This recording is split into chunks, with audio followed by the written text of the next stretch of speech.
Hello students, আজ আমরা শুরু করব রেক্টিলিনিয়ার মোশন মানে সরলরৈখিক গতি বা ঋজু গতি।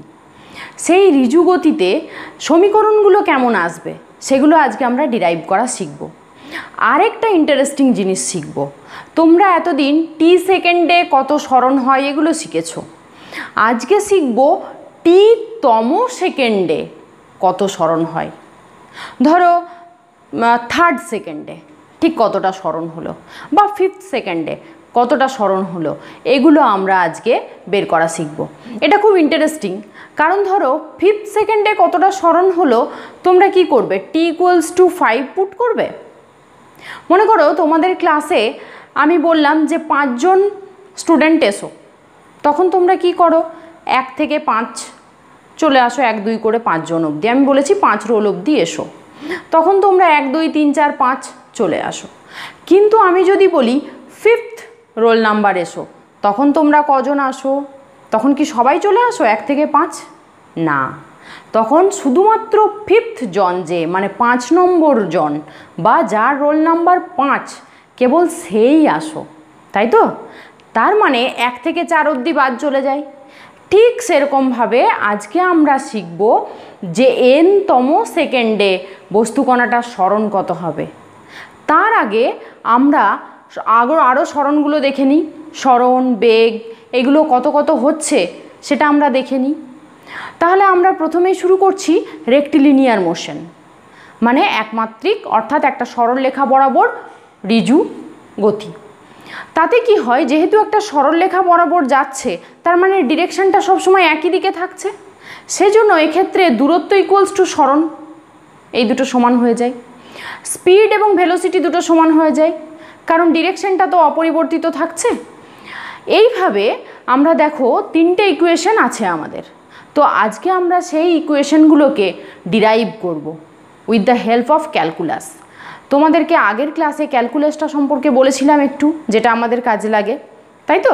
সেই ক্যালকুলাসটাকে ইউজ করেই আমরা আজকে ইকুয়েশনগুলো ডিরাইভ করব। আর আজকে আরও একটা জিনিস শিখবে, সেটা হলো ধরো এতদিন তোমাদেরকে আমি ভেলোসিটি বের করতে বলছিলাম সরণ থেকে বা ডিসপ্লেসমেন্ট থেকে, তাই তো? সেখান থেকে তোমরা ভেলোসিটি বের করছিলে।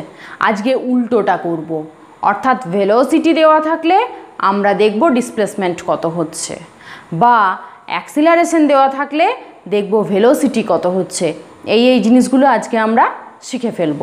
তাহলে দেখো, প্রথমে ধরে নিই যে কোনো একটা বস্তু সমবেগে গতিশীল, অর্থাৎ ইউনিফর্ম ভেলোসিটিতে সে যাচ্ছে, তাহলে তার ডিসপ্লেসমেন্ট কত হবে? খুব ইজি, যেটা আমরা সবসময় ইউজ করে থাকি, যেমন ডিসপ্লেসমেন্ট এস ইকুয়ালস টু হয়ে যাবে ভি ইন্টু টি। ভি হচ্ছে ভেলোসিটি, এস হচ্ছে ডিসপ্লেসমেন্ট, এটা জানো, তাও লিখে দিচ্ছি। Displacement V equals to velocity আর টি ইকুয়ালস টু টাইম, তাই তো? তাহলে যদি টি সময়ের জন্য যায় তাহলে টি সময় পরে তার ডিসপ্লেসমেন্ট হবে ভি ইন্টু টি, যেখানে ভেলোসিটিটা হচ্ছে ইউনিফর্ম ভেলোসিটি। দেখো, আমরা ইকুয়েশনগুলো একে একে ডিরাইভ করব। তার আগে একটা কথা বলি, তোমরা এতদিন শিখেছো ধরো এস ইকুয়ালস টু একটা সমীকরণ দেওয়া আছে টি দিয়ে, তখন যদি আমি বলতাম ভি বের করো, তাহলে কি করে বের করতে হয়?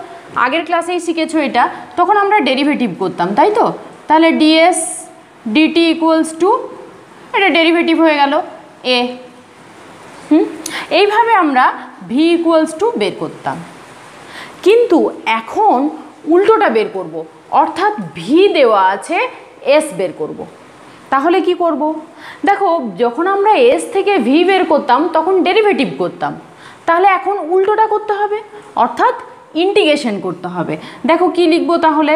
তাহলে লিখবো v dt, ds equals to v dt. দেখো ভালো করে, ds equals to v dt, বোঝা গেল? এইটা থেকে লিখলাম আমরা v equals to ds dt, তাহলে ডিএস ইকুয়ালস টু হয়ে যাচ্ছে ভি ডিটি। এবারে বোথ সাইড আমরা ইন্টিগ্রেশন করে দেব। বোথ সাইড ইন্টিগ্রেশন করলেই আমরা এস এর মান পেয়ে যাব। ধরো এ সমান দেওয়া আছে, তার থেকে আমি বের করতে চাইছি ভি। তখন কি হবে? তো আমরা জানি এ মানে acceleration, A is equal two আমরা কি জানি ডিভি ডিটি, তাই তো? তাহলে এটা এখানে অ্যাক্সিলারেশন, তাহলে হয়ে যাচ্ছে এ ডিটি ইকুয়ালস টু ডিভি। এবার বোথ সাইড ইন্টিগ্রেশন করে দাও। এইভাবে বের করতে হয়। এক্সপ্রেশন থাকবে, দেখবে অঙ্কে এক্সপ্রেশনগুলো দেওয়া থাকবে, আমরা কিছু নিউমেরিক্যালস করব, তাহলে তোমাদের কাছে ব্যাপারটা আরও ক্লিয়ার হবে। তো আমি এখন কি করব, আমি এটা ইকুয়েশনটাকে ডিরাইভ করা তোমাদের দেখিয়ে দিই। কি করছি দেখো, এখানে ভি এর জায়গাতে সেম লিখবো, তাহলে কি এটা আমাকে ইকুয়েশনটাকে ডিরাইভ করতে হবে। তো আমরা জানি যে এ ইকুয়ালস টু ডিভি ডিটি, কি জানি তো? এইবারে কি হয়ে যাচ্ছে, তাহলে এ ডিটি ইকুয়ালস টু ডিভি। এইবার আমরা এটাকে ইন্টিগ্রেশন করি। ইন্টিগ্রেশন করব, ধরো টিটা, এটা টিটা 0 টু টি সেকেন্ডের জন্য, অর্থাৎ 0 সেকেন্ড থেকে টি সেকেন্ডের জন্য। তো 0 সেকেন্ডে মানে শুরুতে এর গতিবেগটা ছিল ইউ, অর্থাৎ ইনিশিয়াল ভেলোসিটি হচ্ছে ইউ, আর ফাইনালি ভেলোসিটিটা হয়ে গেল ভি। বোঝা গেল? ইন্টিগ্রেশনটা কিন্তু একটু ভালো করে তোমরা পড়ে নেবে, তাহলে এটা বুঝতে সহজ লাগবে। এরপর দেখো, তাহলে বসাই এ হচ্ছে এখানে একটা অ্যাক্সিলারেশন, এই অ্যাক্সিলারেশনটা একই থাকছে ধরে নিলাম, সমত্বরণে চলছে, অর্থাৎ এটা এখানে কনস্ট্যান্ট। তাহলে এটা বেরিয়ে গেল, তাহলে টি ইন্টিগ্রেশন ডিটি সমান এখানে এর ইন্টিগ্রেশন কত হয়, বেশ পরের লাইনে একেবারে লিখব ইউ টু ভি। তাহলে দেখো আর কি লেখা যায়, এ টি এর ডিটি এর ডেরিভেটিভ হচ্ছে, ডিটি এর ইন্টিগ্রেশন করলে আসবে টি, তাহলে এটা 0 টু টি লিমিটটা সমান ডিভি এর ডেরিভেটিভ থেকে এটাকে ইন্টিগ্রেশন করলে কি হবে, ভি, ভি এর লিমিটটা হবে ইউ টু ভি, ইউ থেকে ভি পর্যন্ত। এবারে লিমিট বসানোর নিয়ম কি, লিমিট বসানোর নিয়ম হলো আপার লিমিট মাইনাস লোয়ার লিমিট।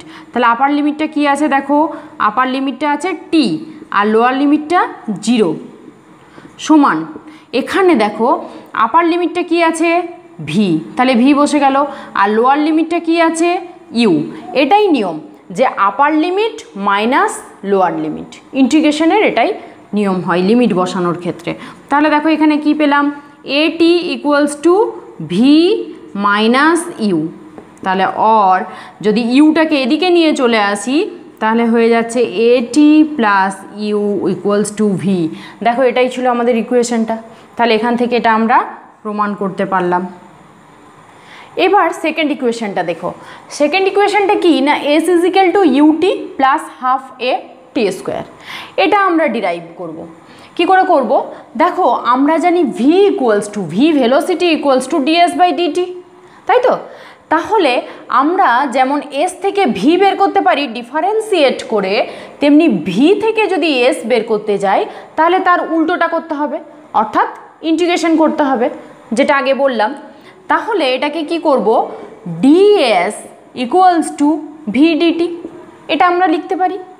এরপর বোথ সাইড ইন্টিগ্রেশন করে দিই, তাহলে কি আসবে দেখো, ইন্টিগ্রেশনের লিমিট বসিয়ে দিই, এটা 0 টু এস, আর এখানে টাইমটা টি ইজ ইকুয়াল টু 0 টু টি। বোঝা গেল? এইবার দেখো তাহলে ইন্টিগ্রেশন ডিএস এর যদি আমরা ইন্টিগ্রেশন করি হয়ে যাবে এস, লিমিটটা বসবে 0 থেকে এস পর্যন্ত সমান, এখানে দেখো ভি এর জায়গাতে এই মানটা আমরা বসিয়ে দেবো, এটা আমরা ইকুয়েশন 1 থেকে পেয়েছি, তাহলে ভি এর জায়গাতে বসিয়ে দিই ইউ প্লাস এটি, পুরোটা হচ্ছে ইন্টিগ্রেশন, লিমিট 0 টু টি পর্যন্ত, এটা উপরের 0। তাহলে দেখো কি হচ্ছে, এইখানে এসটা এস থেকে গেল, আর লিমিটটা আপার লিমিট প্রথমে মাইনাস লোয়ার লিমিট, তাহলে এস মাইনাস 0 হলো সমান, এখানে দেখো ইন্টিগ্রেশন ইউ ডিটি প্লাস এটা হচ্ছে একটা কনস্ট্যান্ট বা ধ্রুবক, সেই জন্য ইন্টিগ্রেশন এ টি ডিটি, লিমিটগুলো হচ্ছে 0 টু টি, 0 টু টি। তাহলে কি পাচ্ছি, আর এস ইকুয়ালস টু পাচ্ছি দেখো ইউ টি, কারণ ডিটি এর ইন্টিগ্রেশন করলে হবে টি, লিমিট 0 টু টি, প্লাস এ ইন্টু টি, টি এর পাওয়ার আছে 1, তাহলে তোমরা জানো ইন্টিগ্রেশনের ক্ষেত্রে কি হয় 1 + 1/2, তাই তো? তাহলে এটা হয়ে যাবে t²/2, এটা ইন্টিগ্রেশনের রুল, লিমিট 0 to t। এবার লিমিটগুলো বসিয়ে দিই, তাহলে or s = u t-0 upper limit minus lower limit plus a, এখানেও বসাই, তাহলে উপরে t²/2 মাইনাস হয়ে যাবে 0/2, তার মানে হয়ে গেল s = ut plus at²/2 minus এটা 0, তার মানে কি দেখো পেয়ে গেলাম s = ut plus half at²। তাহলে এটা প্রমাণিত হয়ে গেল, সেকেন্ড ইকুয়েশনটাও আমরা ডিরাইভ করতে পারলাম। দেখো এবার থার্ড ইকুয়েশন। থার্ড ইকুয়েশনটা কি না v² = u² plus twice as। এখানে কিন্তু t দিয়ে কোনো টার্ম নেই, তার মানে আমাদের এখানে t দিয়ে কোনো টার্ম রাখা চলবে না। তো আমরা কি করব, আমরা a থেকে শুরু করব অ্যাক্সিলারেশন। a = আমরা জানি dv dt, তাই তো? কিন্তু এখানে তো t রয়েছে, এটাকে সরাবো কি করে? দেখো এটা সরানোর একটা উপায় আছে, আমি এটা সমান লিখতে পারি dv dt × ds/ds। কি পারি তো? দুটোই ds দিয়ে গুণ এবং ভাগ এরকমভাবে ভাবতে পারো। তাহলে আমি কি লিখতে পারি, পরের লাইনে দেখো dv, এই dsটাকে আমি এর নিচে করে দিলাম আর dtটাকে এখানে নিয়ে চলে এলাম, তাহলে কি হলো ds/dt। তাহলে ds/dt এটা মানে কি? এটা মানে হচ্ছে v। তোমরা দেখো জানো ds/dt মানে হচ্ছে v, তাহলে বসিয়ে দিলাম, তাহলে v × dv ds, এটা পেয়ে গেলাম।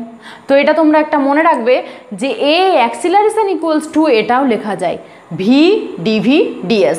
দেখো এখানে t দিয়ে কোনো টার্ম নেই, সেজন্য আমরা এটা ইউজ করব। তাহলে কি হবে a = v dv ds or ads = v dv। এবার কি করব, বোথ সাইড ইন্টিগ্রেশন করব। তো s এর লিমিটটা কত না 0 to s, আর v এর লিমিটটা কত না প্রাথমিক গতিবেগ u ছিল, পরে v হলো, অর্থাৎ ইনিশিয়াল ভেলোসিটি u আর ফাইনাল ভেলোসিটি v। তাহলে এটা তো কনস্ট্যান্ট, a বাইরে বেরিয়ে গেল, ইন্টিগ্রেশন ds 0 to s।